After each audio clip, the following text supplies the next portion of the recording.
Hello, and welcome to another Digital Differential Equations lecture video for Salt Lake Community College. In this video, we are going to be going through Chapter 3.6 and discussing basis and dimension of a vector space. In Chapter 3.6, we will continue to develop the concept of a vector space. We will investigate linear independence, spanning sets, basis of a vector space, and also dimension. To get started, let's look at some definitions. A linear combination of one or more vectors in a vector space is a new vector created using only two basic operations of scalar multiplication and vector addition. A linear combination of the vectors v1 through vn is given by this expression, where each of the c's represents some constants.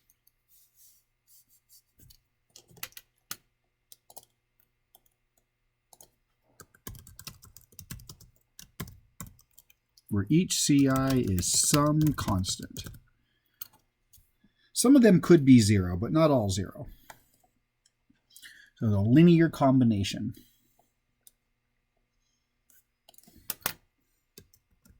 The span of a set of vectors in a vector space, V, is the set of all possible linear combinations. So consider every combination you can take. The notation we use, if you're given two vectors, the span of two vectors is the linear combination of those two vectors. The span of a larger set of vectors is all possible combinations of those vectors.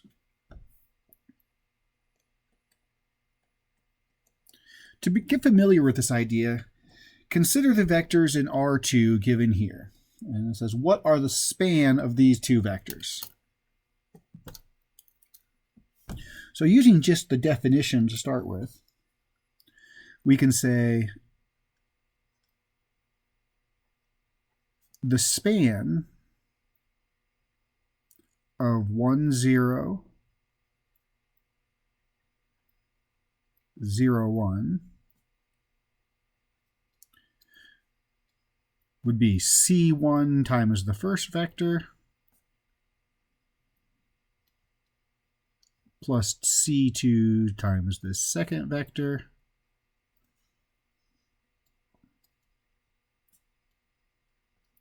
for all possible, and we should emphasize all possible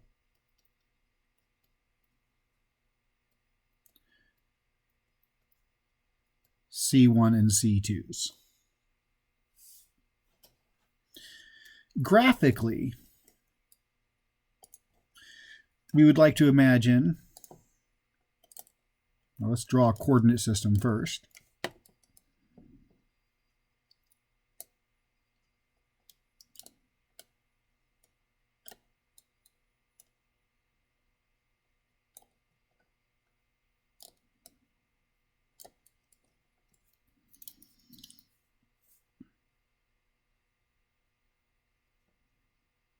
Y-axis, x-axis. C1, or sorry, vector 1, let's call this V1 and let's call this one V2. Vector 1 is going to be a vector that points 1 in the x direction and 0 in the y direction.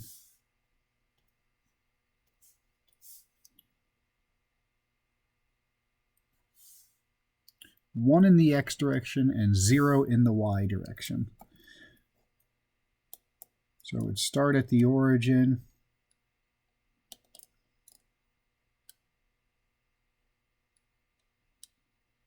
and move in that direction. Vector 2 would move 0 in the x direction, 1 in the y direction,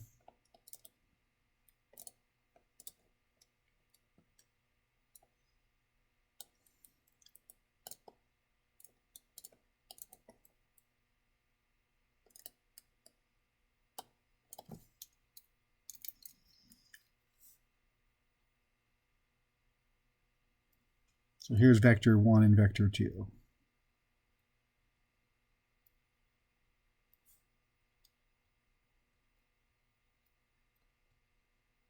So now the span will be all possible linear combinations of these vectors. So if I took one of these, or 3 of these, and 2 of those. Well, let's write some examples down.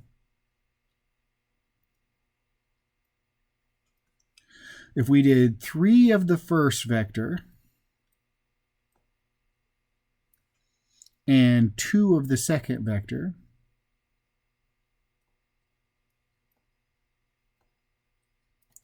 then that would be, when you scale the first vector, multiply by the 3, you'd get 3, 0. When you scale the second vector by 2, you get 0, 2. And when you add these two vectors, you'll get the vector 3, 2. So that a vector 3, 2, we're pointing 3 in the x direction, 2 in the y direction. It'd be a vector pointing to this spot right here at 3, 2.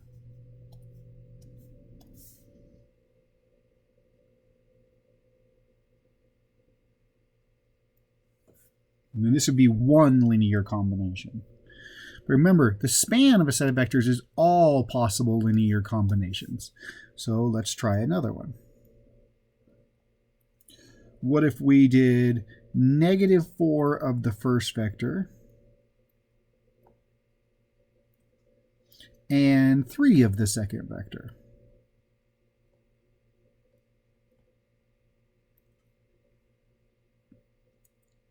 Again, distribute the -4, distribute the 3.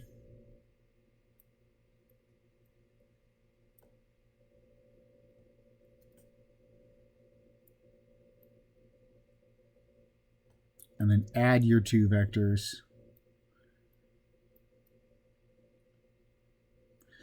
And so the vector -4, 3 would be a vector that points 4 towards the left, and then 3 up,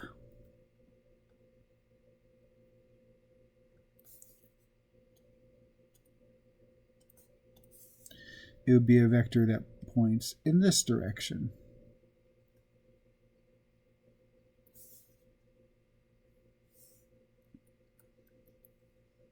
Okay.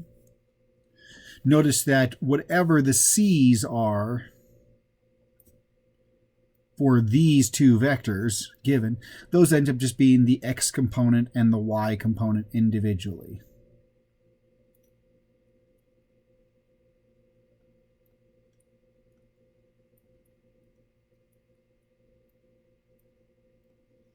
Now this makes this set of vectors kind of nice, because now I might ask the question,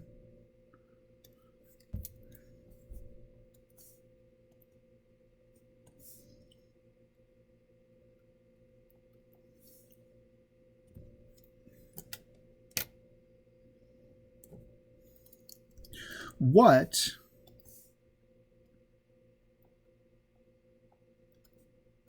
C1 and C2 maps V1 and V2 onto the point,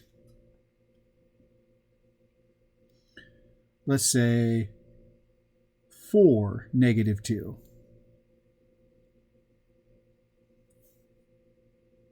So what C1 and C2 would I need to get to 4, -2? So 4, -2 would be 4 to the right, 2 down. It'd be mapping onto this point here.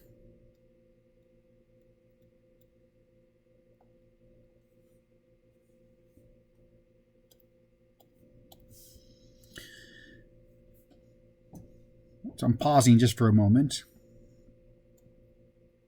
What would you multiply by 1, 0, and then add to 0, 1, a multiple of 0, 1, that will map you onto 4, negative 2.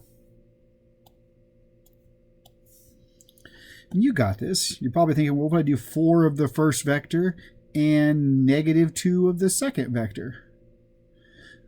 That'll map onto 4, 2.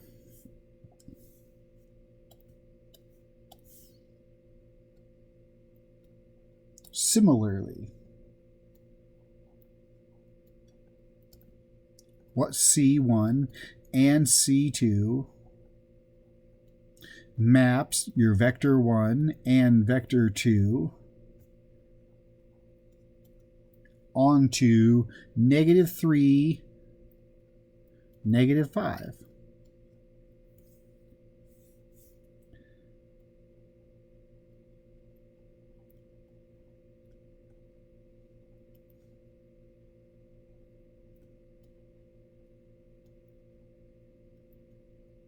Nope, I put the wrong vector there.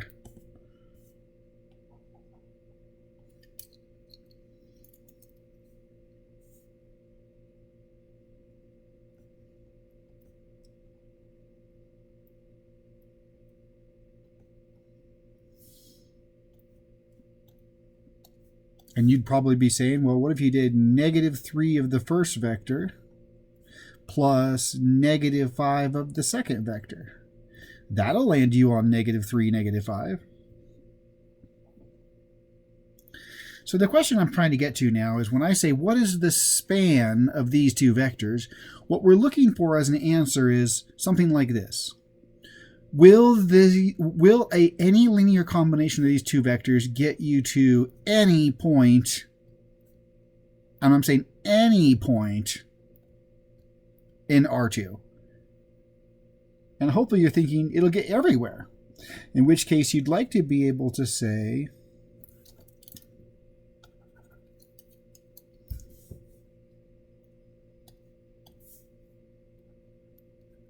that the span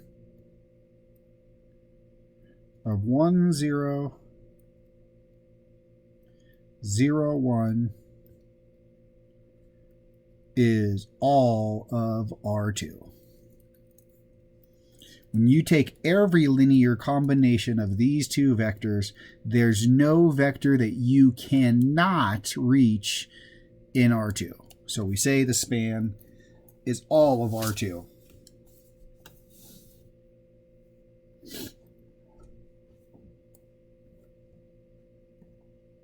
Okay. Let's consider another example. What is the span of these three vectors? So here you want to think, well, if the first two vectors will span all of R2, then what does adding the third vector accomplish?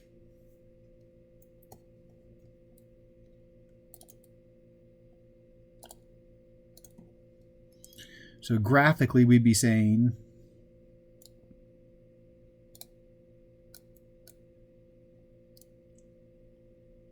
here's your coordinate system.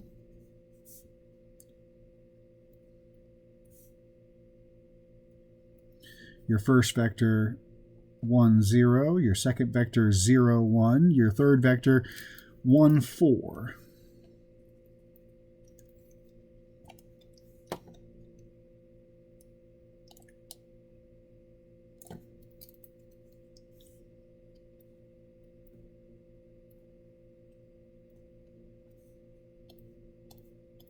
So your first vector 1, 0 would point in this direction.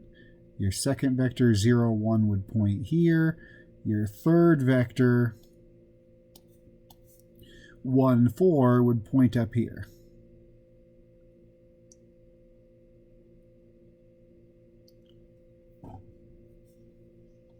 So we're saying, what is the span of these two vectors?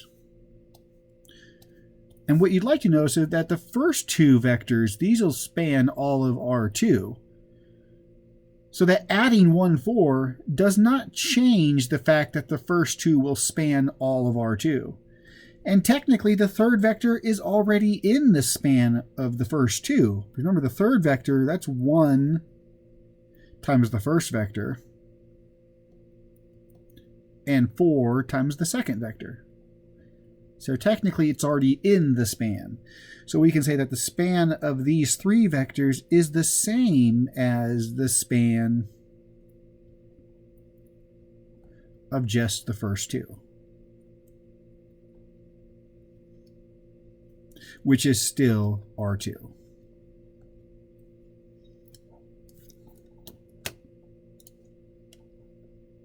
So if I just were to write this out, if the first 2 vectors span all of R2, then adding a 3rd vector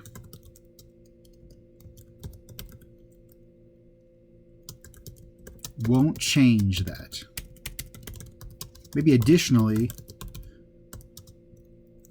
the 3rd vector is already a linear combination of the first 2.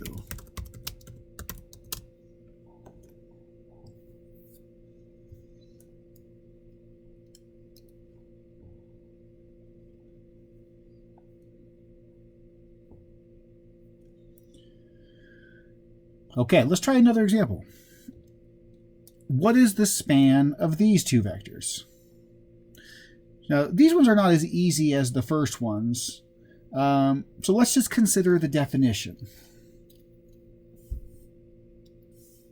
Here, the span would be C1 times your first vector plus C2 times your second vector. And this would be for all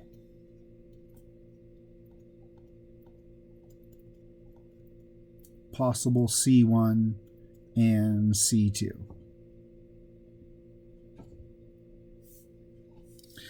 So maybe if I were to do this like the other question, I might ask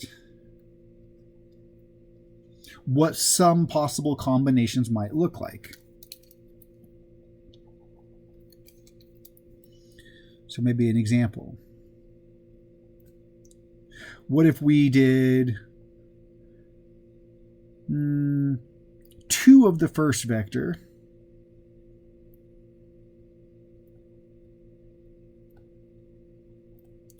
and 1 of the second vector?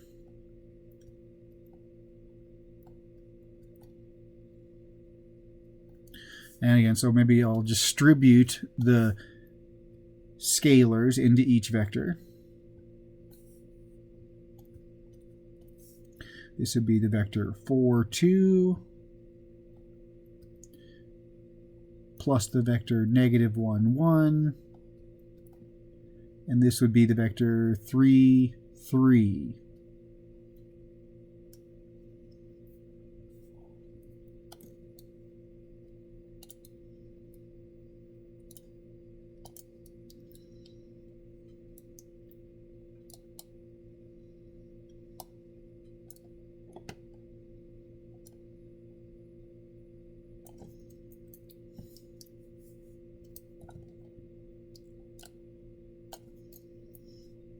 Let's go ahead and label this the y-axis, the x-axis. And so we'd be saying the first vector 2, 1 would be pointing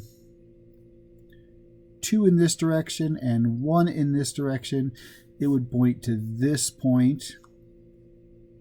The second vector -1 in the x direction, 1 in the y direction, and go to that point. So here's your first vector. Here's your second vector.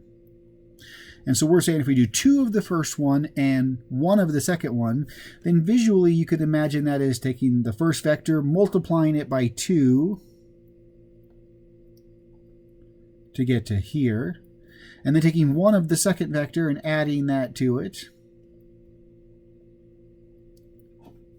And so the new vector, the linear combination of it, of those, would point to this vector, which would be the vector 3, 3. Okay, so let's consider another question now.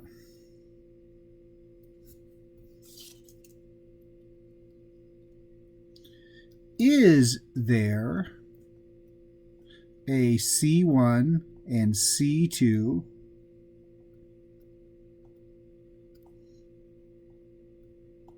that maps V1, V2 onto the vector of 5, -1.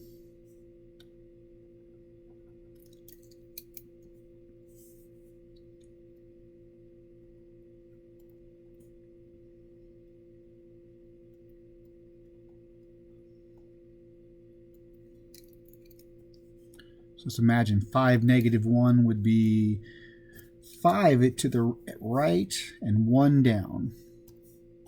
So 1, 2, 3, 4, 5, 1 down. Here's 5, -1. Is there some linear combination of our two blue vectors? Let's call this one V1 and V2. So is there some combination of V1 and V2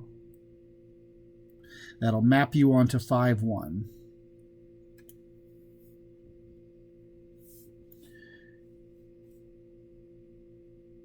Well, to imagine this, what we're trying to find is there a solution to this equation? C1 times 2, 1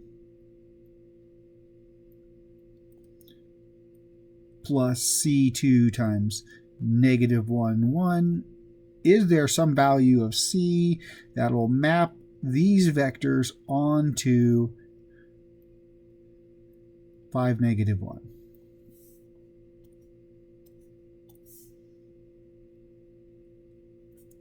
So that's our question. Can I find vectors that will do this? Well, one way to approach this is to rewrite this as a system of equations. So maybe you could distribute the C1 into the first vector, distribute the C2 into the second vector, and write this as 2C1 minus C2 has to somehow equal 5, and C1 plus C2 somehow has to equal -1.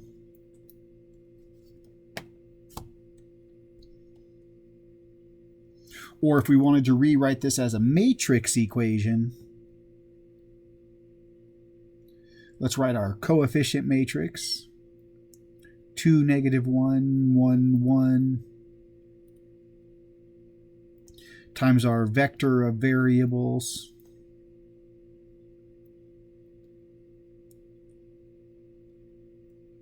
Has to somehow equal 5, -1. Notice that we've now written this as a matrix equation.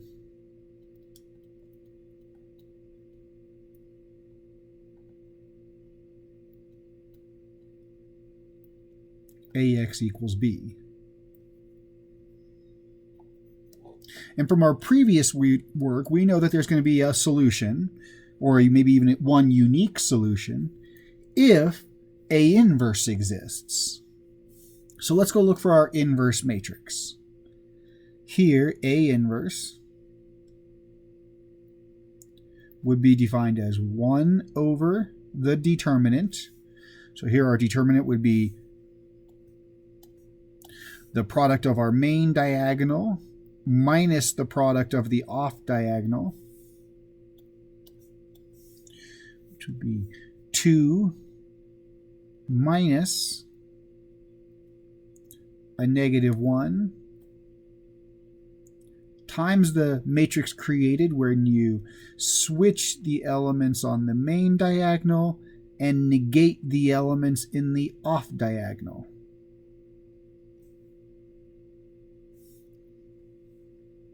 Okay. I think that this coefficient 2 minus the -1, I think this ends up being 1/3. So let's distribute the 1/3 into our matrix. I think our inverse matrix would be 1/3, 1/3, negative 1/3, 2/3. So from our previous work with systems of equations, we now remember that the solution to our vector, our matrix equation, is going to have to be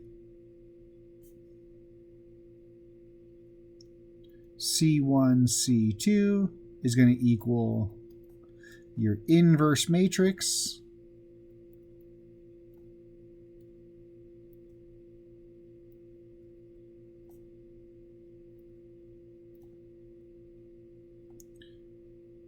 times your right-hand side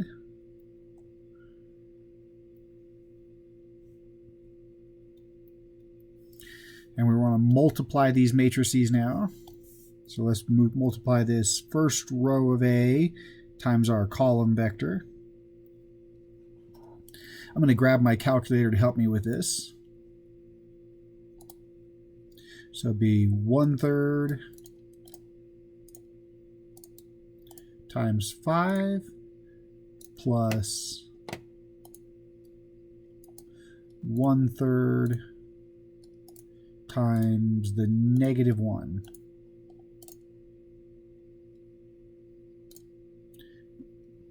I think I might have did a typo. Let me double check that. 1/3 times 5 plus 1/3 times negative 1.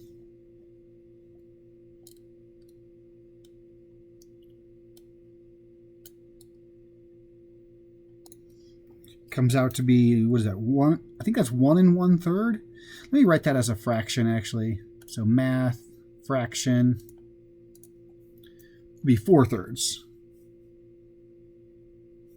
So if we did 4/3 of the first vector,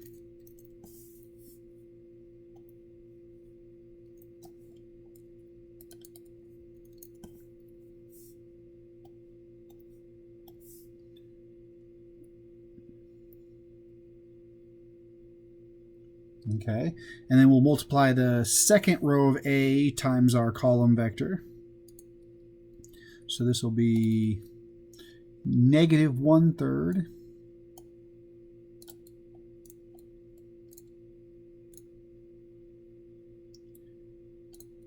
times 5 plus the 2/3 times negative 1. This will give us, I'm going to put that as a fraction again, negative 7/3. So if we do 4/3 of the first vector and negative 7/3 of the second vector, then that's how we can get to the point 5, negative 1.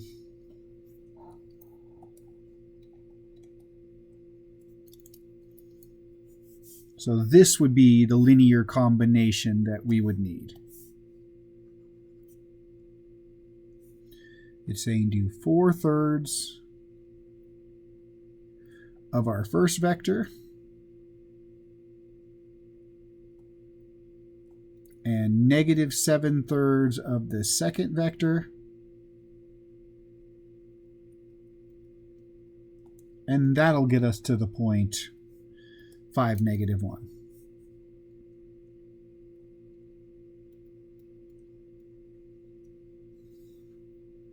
Now, my question I want to ask is,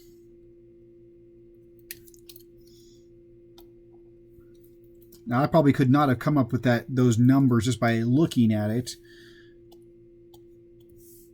but my question is, will this method work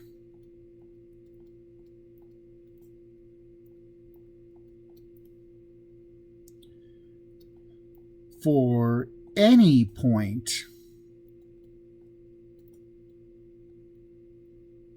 AB in R2?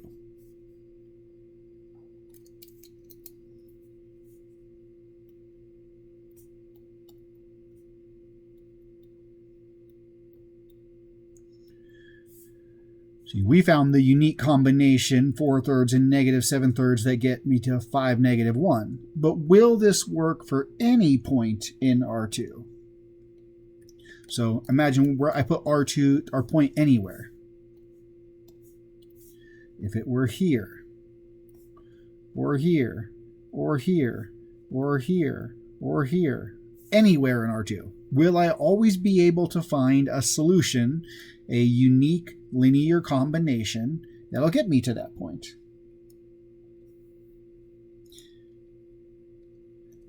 Or put it another way, was there anything about this process that we did here that would prevent me from putting a different vector on the right-hand side? So if I were to change the 5, -1 to something else, would anything about this process change it? And what you want to say is no, it wouldn't ever change. Because whatever you do, you're always going to use the same inverse matrix here times whatever that vector is to get your solution. Or to put it another way, I think there will always be a C1, C2 defined by the matrix product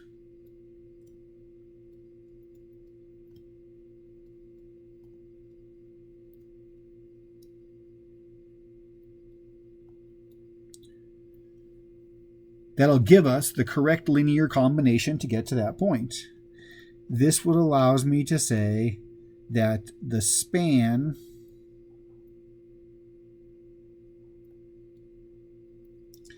of 2, 1, -1, 1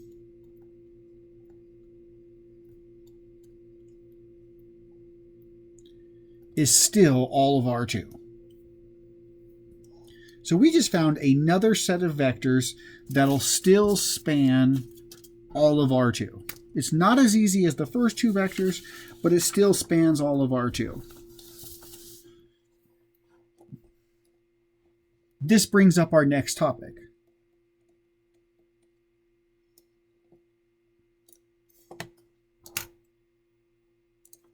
The dimension of a vector space.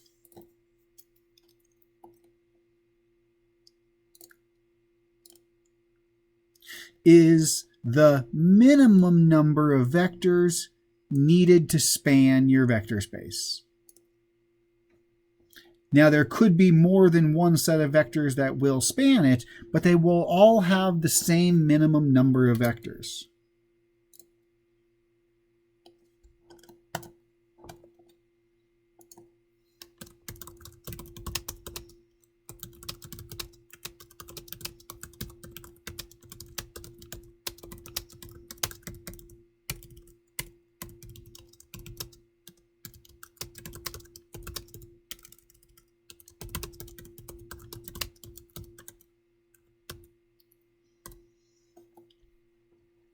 They'll all have the same number of vectors.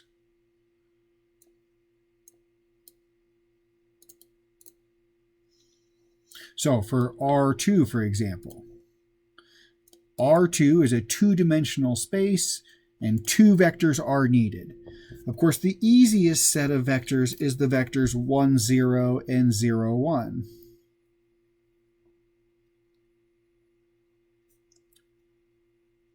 However, we also saw the vectors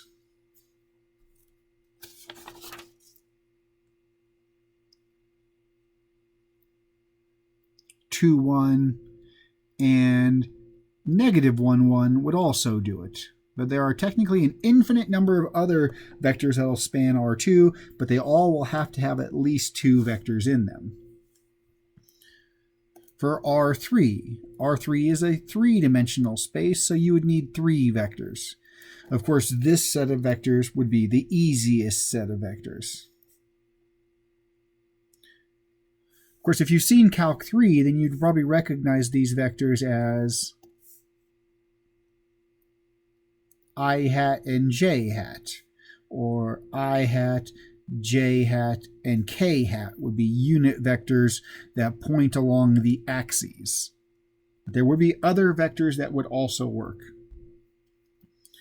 If you wanted to extend this idea into n space, Rn, you would need n vectors to span that space.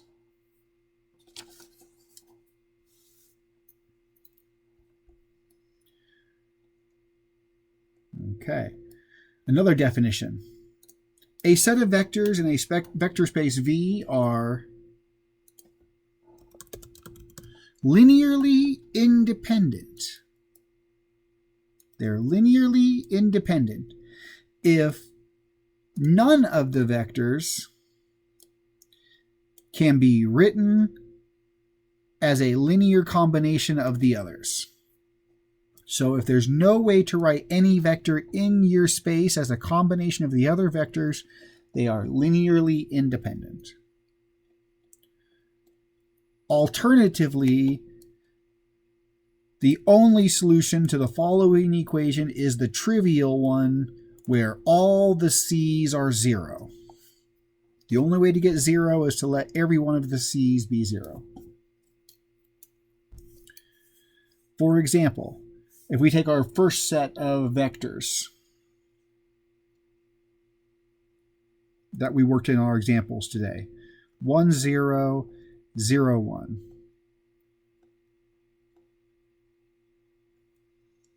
I'd be asking, are these vectors linearly independent? And one way to do it is to say that none of the vectors is a linear combination of the others. Or can your vector v2 be some combination of v1? Is there some way to write v2 as a multiple of v1? And I think the answer is no. I mean, v2 is unique. There's no way to get v2 from vector v1. Using our alternative definition, that's one way to look at it. Our alternative definition would be to say, what solutions are there to this equation?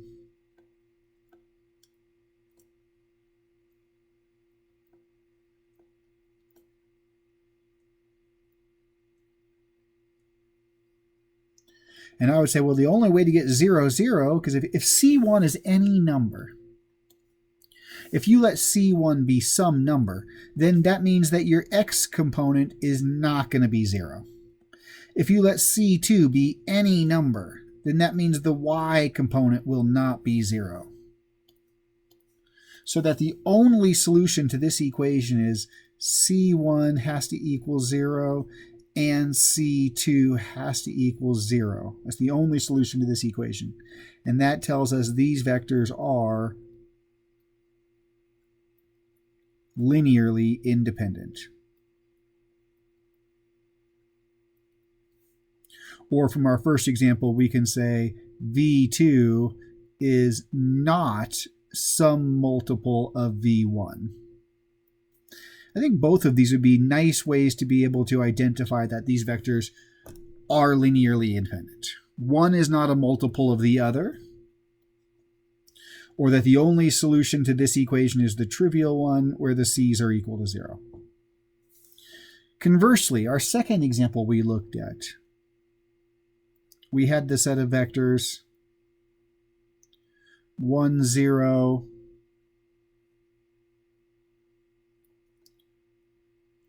0, 1, 1, 4.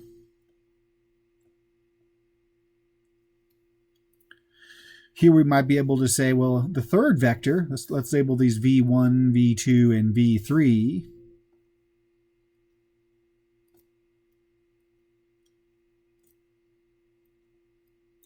I think v3 is technically 1 v1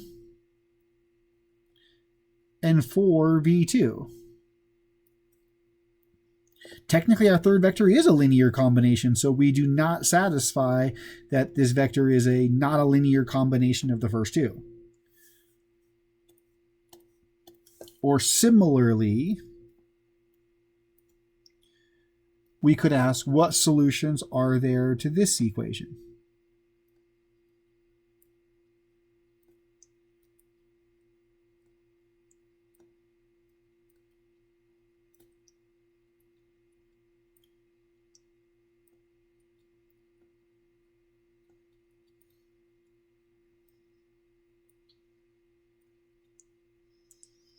What solutions are there to this equation?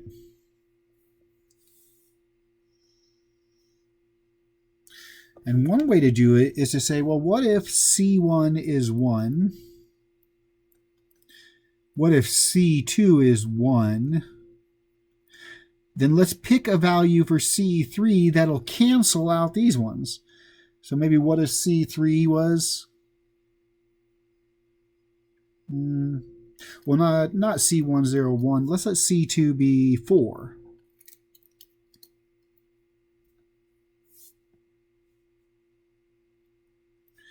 So do 1 of the first vector and 4 of the second. That would be equal to V3. So let's let C3 be negative 1.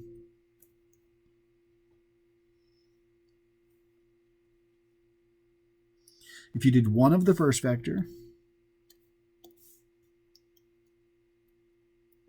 and 4 of the second vector and negative 1 of the third vector, I think that's going to equal 0, 0. And so we found a solution that's not the trivial one. That tells us these vectors are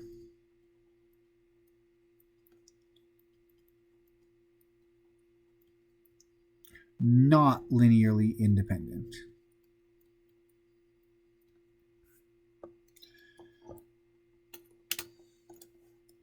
Okay.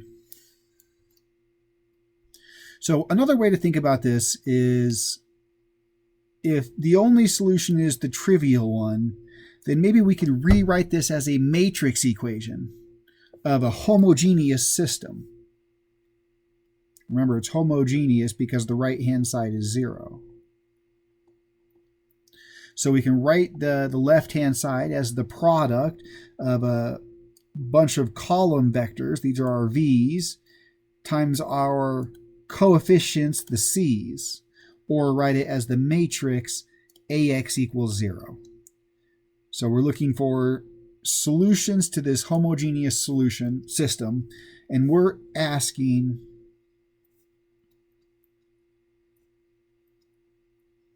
is the only solution the trivial solution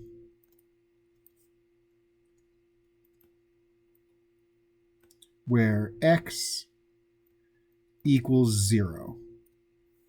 If the only solution is the trivial solution, then these vectors would be linearly independent.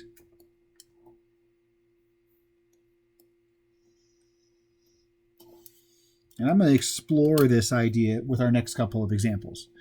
But let me put up one more definition. Last one. A basis is a linearly independent and a spanning set for a vector space.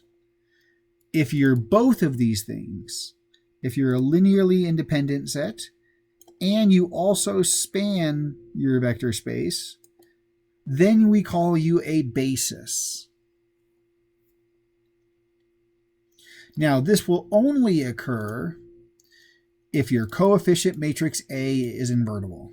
And here we're talking about the coefficient matrix from AX equals 0. The only way is if this matrix is invertible. Or put it in another way, the matrix A will have n pivots, or no free variables. This will also happen only if your determinant is non-zero. This will also only happen if the number of vectors that is given is equal to the dimension of your vector space. If you're given more or less vectors, then you will not be able to be both linearly independent and spanning.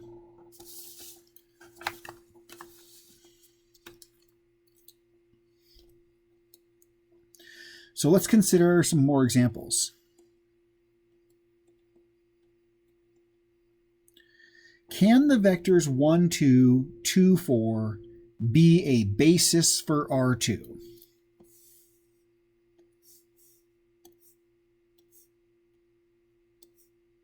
To help us with this, let's label these maybe V1 and V2. So can these vectors be a basis for R2? Now there's several ways you could approach this. Remember, to be a basis, you must be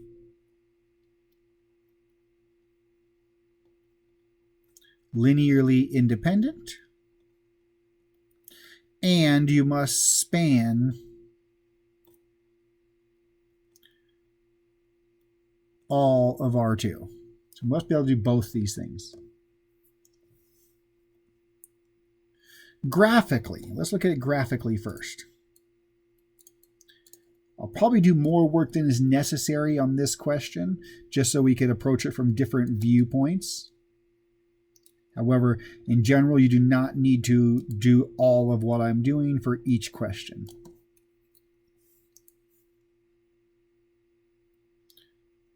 So vectors y, or axes y and x. So here we go, graphically. The vector 1, 2 would point 1 in the x direction and 2 in the y direction. It would point here.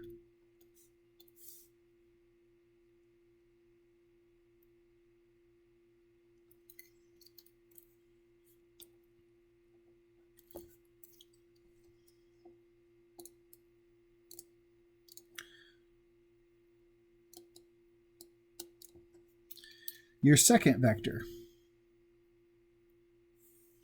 would point 2 in the x direction and 4 in the y direction. I think it would point here.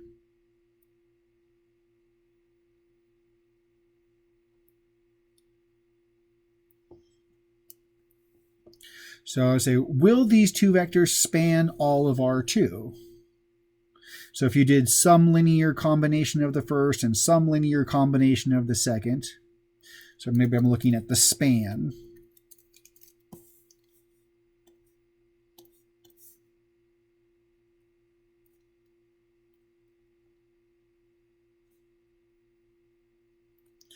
Of the vectors 1, 2, 2, 4 would equal all linear combinations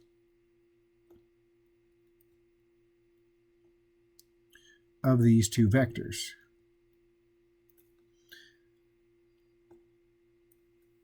And what I'm noticing is these two vectors graphically point along the same line. So if you were to do some multiple of the first one and some multiple of the second one, I'd like to say that it'll always live on this line. Which really tells me that the span is just this line, or it's going to be things that look like the first vector, multiples of the first vector, or you can say just a line. It will not span all of R2. If it doesn't span all of R2, it can't be a basis. This is one way to approach this. Another way to approach this is to notice that the vectors are not linearly independent.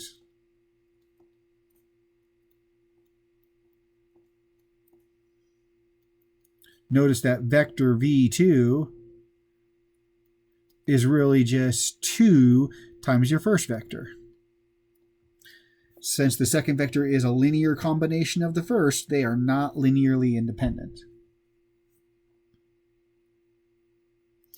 A third way that you could have approached this is set up the system of equations and asked how many solutions are there to this system of equations.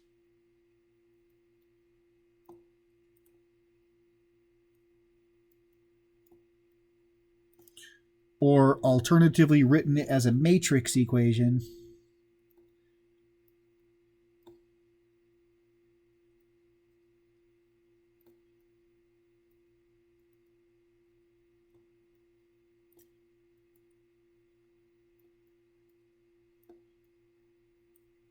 like this. And we're asking, are there infinite solutions to this? Are there no solutions to this? Or is there one unique solution? You'd probably want to grab your determinant.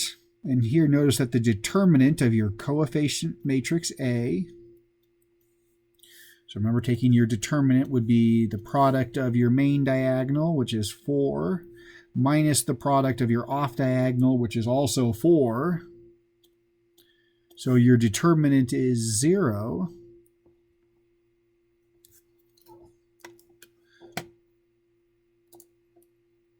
And because your determinant is 0, the vectors are not linearly independent.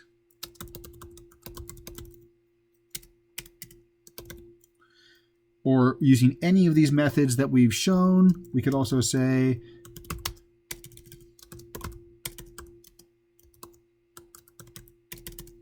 the vectors will not be a basis for R2. Yeah, so I showed you 3 actual ways of doing this problem. We can look at the span, we can look at linear independence, we can look at your coefficient matrix A.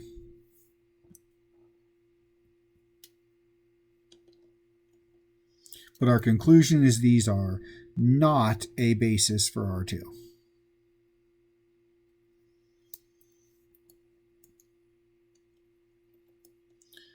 Let's try another example. Can the vectors 2, 3, and 1, 4 be a basis for R2? And I'd like to give you a moment to think about this, so if you could please pause the video, determine if these are a basis for R2, and then come back and we'll see if we agree. I'll see you in a moment. Okay, let's see how you did. And again, I think there's lots of ways we could approach this. There's not one unique right way that you have to do it, but I want to be able to compare to our previous example just to get a different viewpoint. So maybe let's first think about these graphically. So let's draw a coordinate system.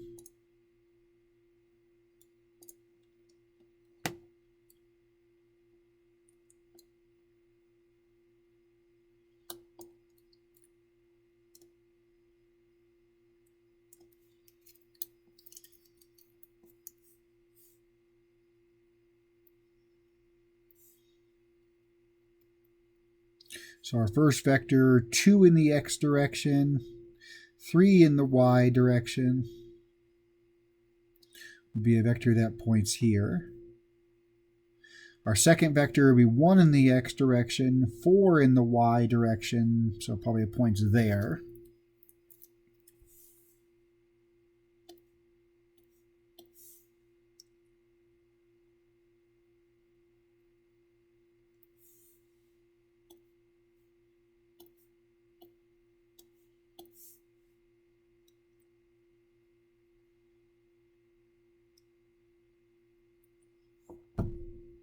So graphically, these two vectors point in like this.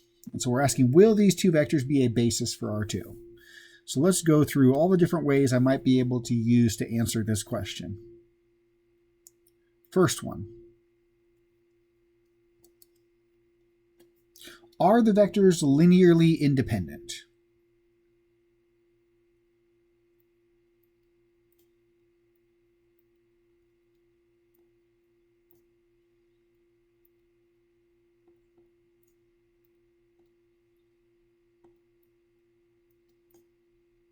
Is any one of the vectors a multiple of the other? So if I call this maybe v1 and call this one v2, is vector 2 a multiple of vector 1?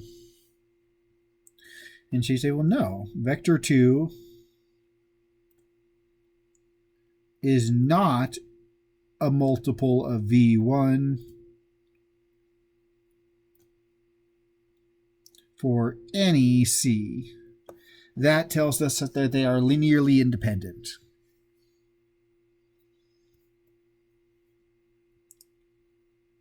Okay. What is the span of these vectors? So here we could say the span of these two vectors, 2, 3,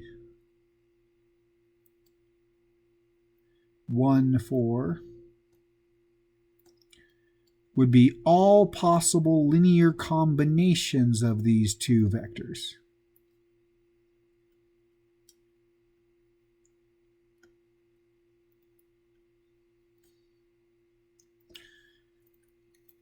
It's all possible linear combinations.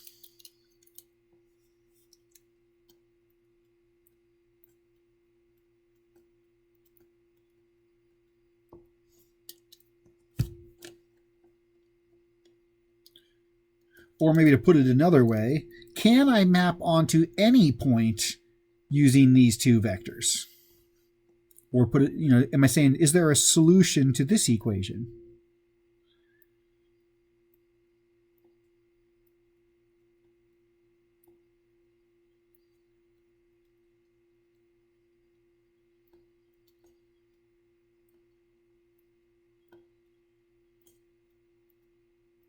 For any AB.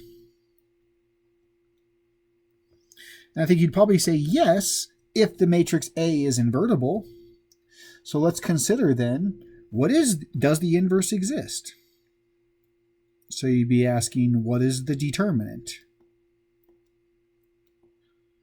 So here the determinant of A, remember your determinant is the product of the main diagonal minus the product of your off diagonal, which would be 8 minus 3 is 5. This is non-zero. This tells us A inverse exists. And if the inverse exists, there's only one unique solution to this equation.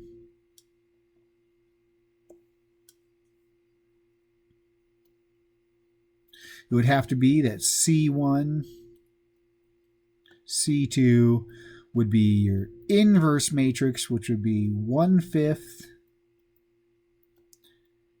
times the matrix obtained by switching your main diagonals and negating your off diagonals.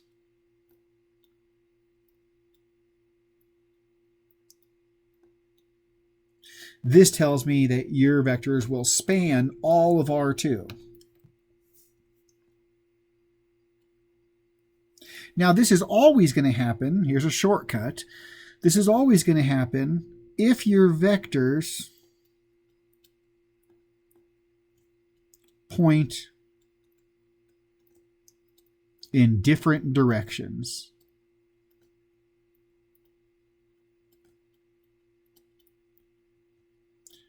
If your vectors point in different directions, then you will be able to say they are linearly independent.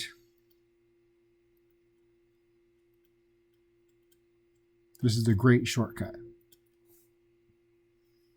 Okay, and maybe the last thing we could say is there are two vectors given.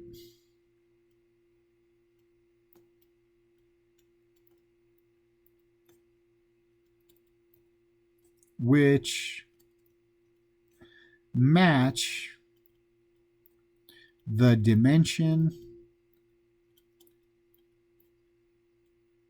of R2. Remember, if you're giving more or less than your vector space, then you won't be able to satisfy the spanning or the linear independence requirements. So I guess in the end, what I'd like to be able to say is, can these two vectors be a basis for R2? Yes.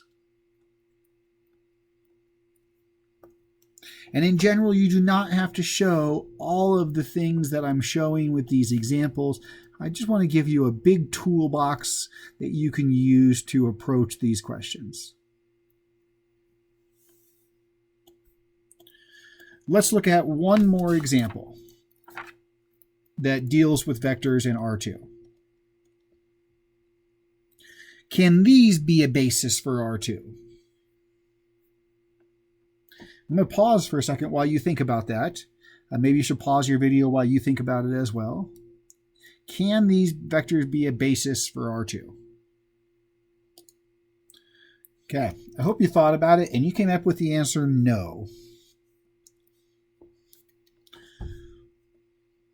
And there's lots of ways you could approach this, but first you could say no.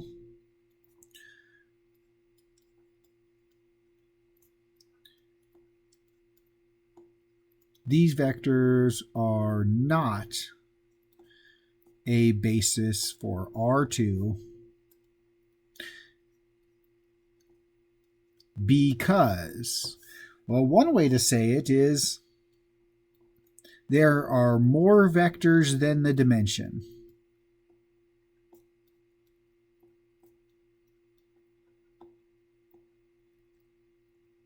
Of R2. Since R2 is a two-dimensional space and there are three vectors here, there is no way they're independent. I'm going to say not possibly independent.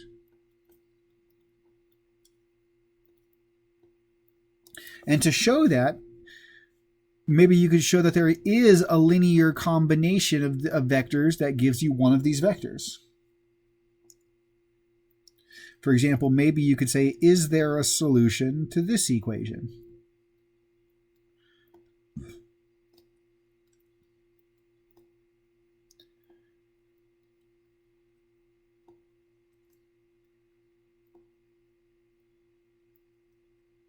Are there constants C1 and C2 that if you take the appropriate linear combination of the first two vectors, it'll give you the third vector?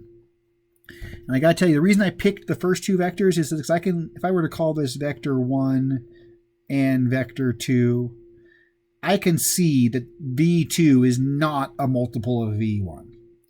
Vector 2 is not a multiple of vector 1. Vector 1 and vector 2 are linearly independent. So I'm thinking the third one has to be a multiple of the first two. In which case you'd be solving your system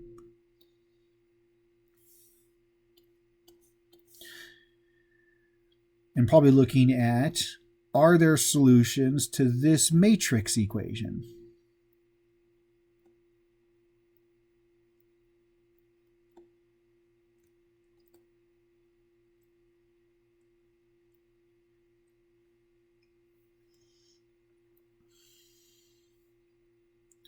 So here we could then say,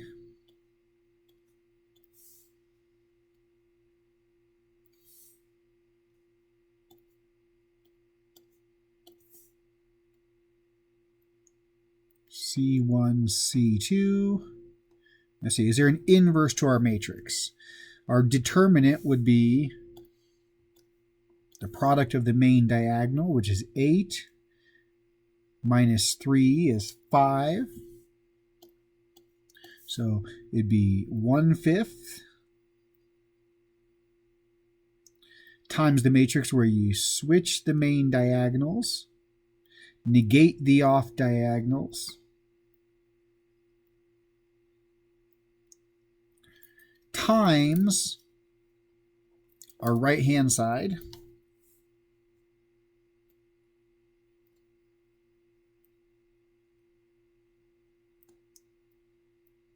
and I think if you multiply the 1/5, you'll get 4/5, negative 1/5, negative 1 2/5, times 3/2.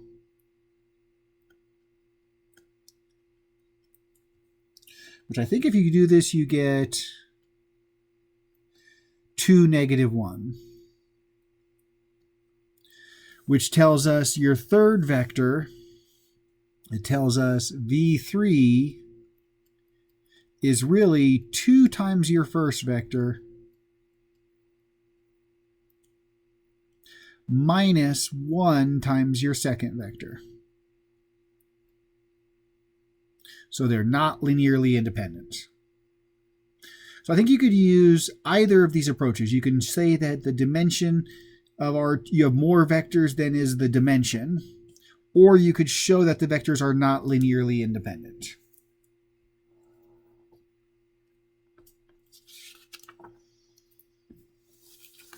Okay, let's look at a couple more examples. Let's look at R3. Now remember, R3 is a three-dimensional space. And while you may not have done a lot of work with three-dimensional spaces, if you have not taken Calc 3, you do want to know R3 three-dimensional space has 3 axes. The X, Y, and Z axis. So here this vector 3, 2, 0 would point 3 in the X direction and 2 in the Y direction.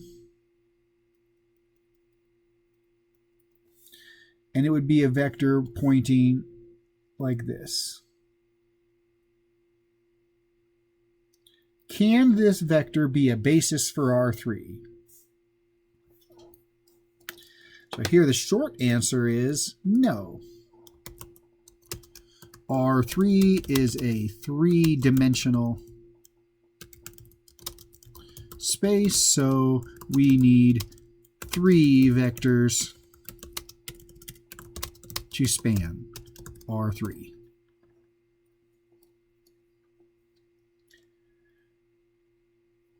Second example. Can the two vectors 3, 2, 0 and 0, 2, 2 be a basis for R3? So now we're adding the vector 0, 2, 2.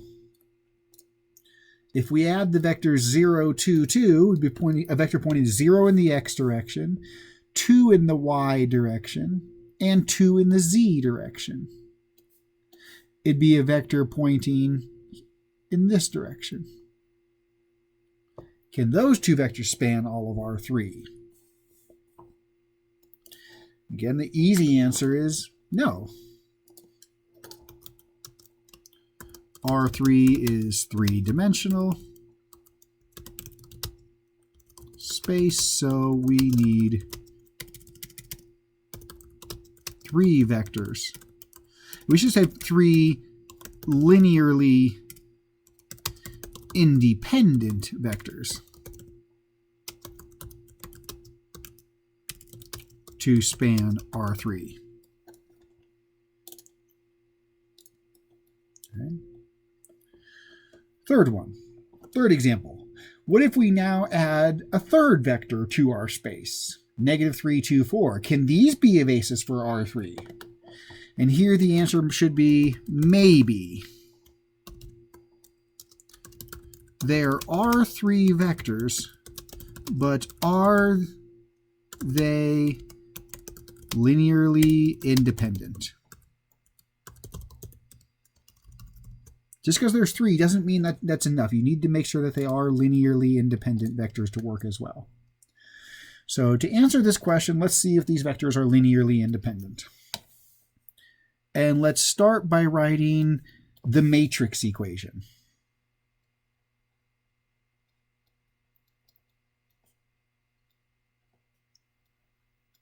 AX equals 0.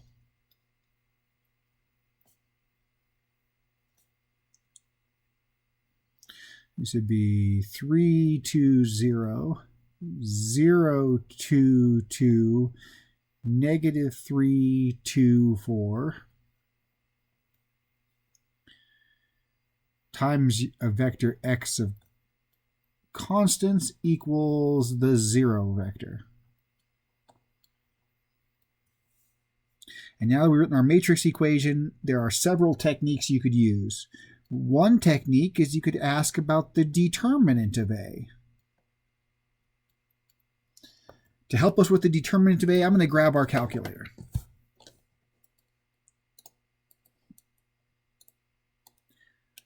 And let's enter in our matrix. So second matrix, we're going to be manipulating a 3 by 3.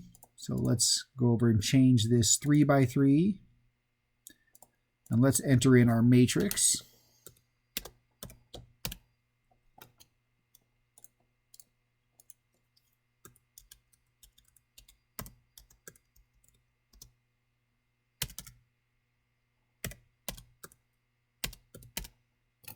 Let's make sure we got these in there right. I'm going to read down the columns.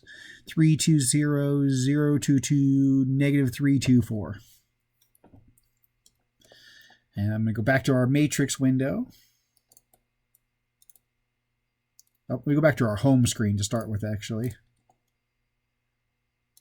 And we're going to calculate the determinant. So second matrix. We'll do some matrix math. Our first option is the determinant. And so let's grab our matrix A that we were working on. Here, the determinant of A is 0.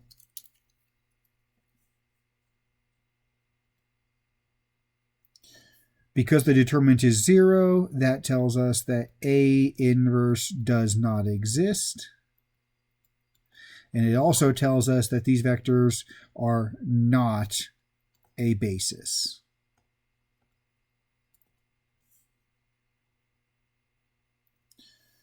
Okay, a second way we could have looked at this problem is to look at the RREF of A.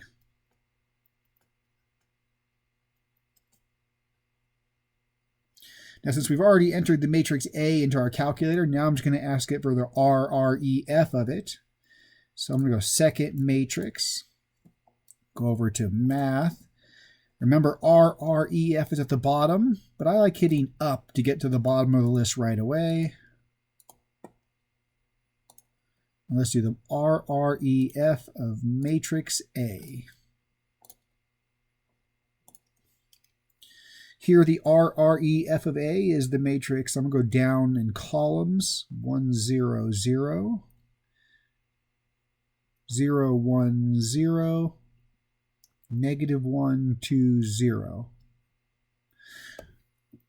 Notice that the RREF of your matrix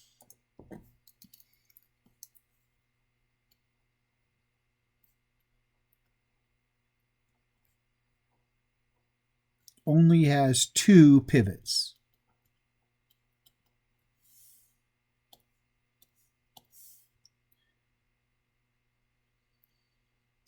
If you look back at our notes, one of the requirements of being a basis is that every vector had to be a pivot vector. No free variables. So here we can actually say there is a free variable. It's the third one here. So putting this together, we could say that these, again, are not a basis.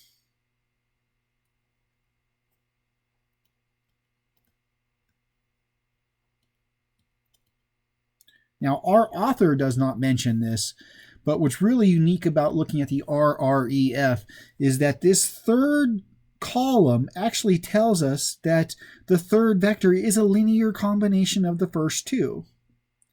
The way you read this third column, and this is a little bit more of an advanced technique, is that if you do negative 1 of the first vector and 2 of the second vector, this actually tells you how to create the third vector. And this tells us that the vectors are not linearly independent.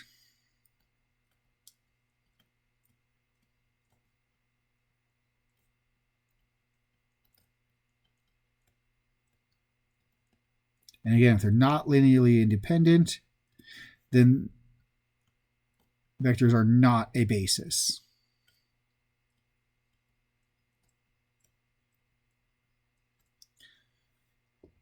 Again, you could have used the determinant to answer this question by itself, but I wanted to give you a little more advanced way of thinking about this in terms of being able to tell that the vectors are not linearly independent.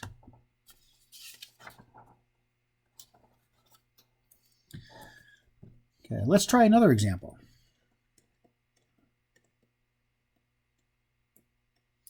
Can these vectors be a basis for R3? Again, your thinking probably is maybe. There is at least 3 vectors here. And the dimension of R3 is 3. So maybe the vectors still must be linearly independent.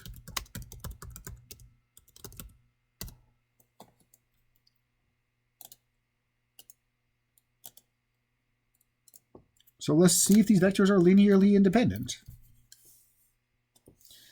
My preferred way of doing this would be to write the matrix equation.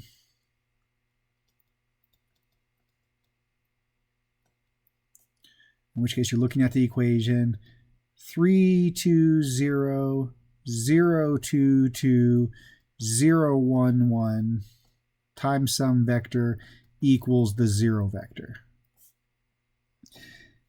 And you could either use the determinant of your coefficient matrix A to help you determine if this can be a basis.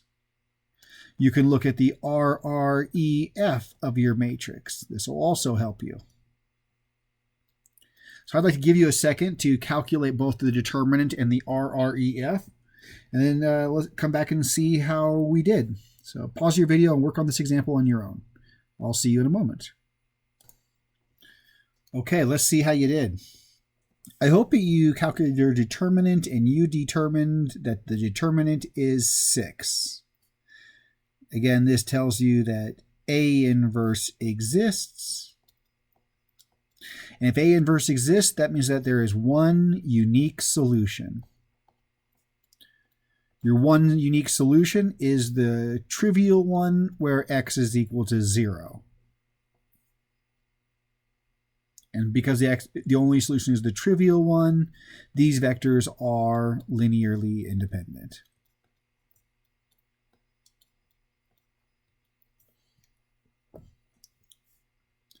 Okay. Alternatively, you could have looked at the RREF of this matrix, and you should have come up with the matrix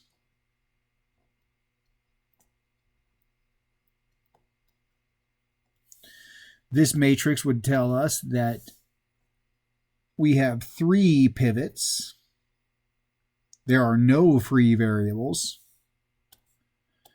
And this also tells us that the vectors are linearly independent.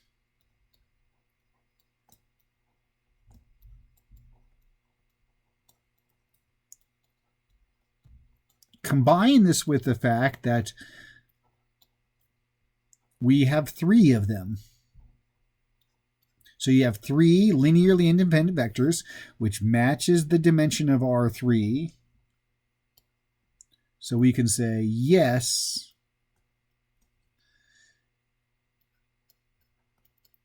this is a basis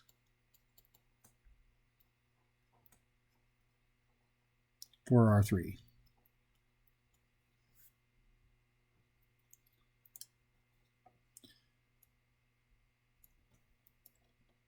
Okay.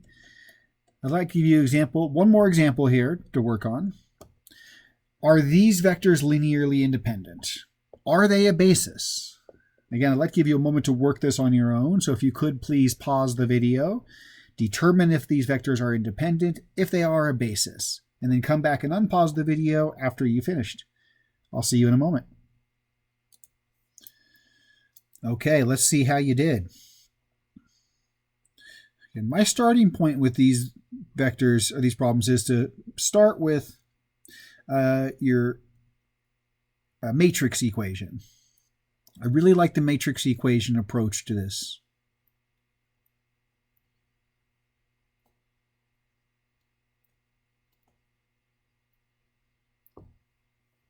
So notice in this problem, we're given 3 vectors, which match the dimension of R3. So there's a chance this could be independent and a basis, but we have to verify that first. So my first technique would be to maybe use the determinant of our coefficient matrix A, and then maybe my second technique would be to look at the RREF of the matrix A. So here you should have found that the determinant would have been 5. This is enough for you to say that there's one unique solution.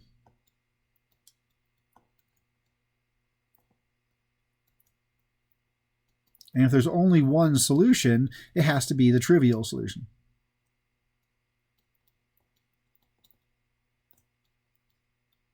And if that's the only solution, these vectors are linearly independent. Your second technique would have been to use the RREF, which you should have found.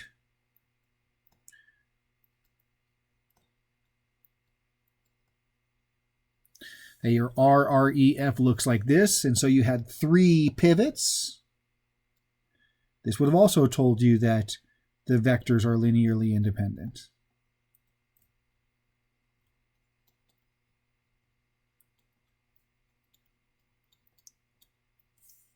To put a conclusion on this, because you have 3 linearly independent vectors,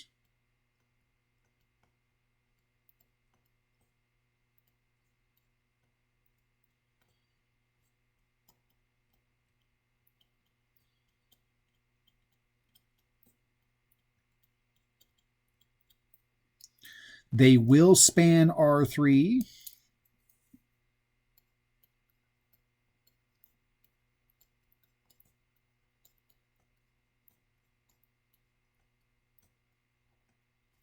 And are such and are a basis.